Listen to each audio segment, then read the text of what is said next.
اعوذ باللہ من الشیطان الرجیم بسم اللہ الرحمن الرحیم السلام علیکم ورحمۃ اللہ وبرکاتہ۔ آج کی حدیث البحقی سے روایت ہے۔ آج کی حدیث کا موضوع ہے روزے کی فضیلت۔ حضرت بریدہ رضی اللہ تعالیٰ عنہ فرماتے ہیں کہ ایک مرتبہ حضرت بلال رضی اللہ تعالیٰ عنہ آپ صلی اللہ علیہ وآلہ وسلم کی خدمت میں حاضر ہوئے، جبکہ آپ صلی اللہ علیہ وآلہ وسلم کھانا کھا رہے تھے۔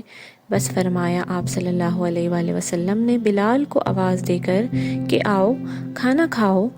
حضرت بلال رضی اللہ تعالیٰ عنہ نے عرض کیا، یا رسول اللہ صلی اللہ علیہ وآلہ وسلم، میں تو روزے سے ہوں۔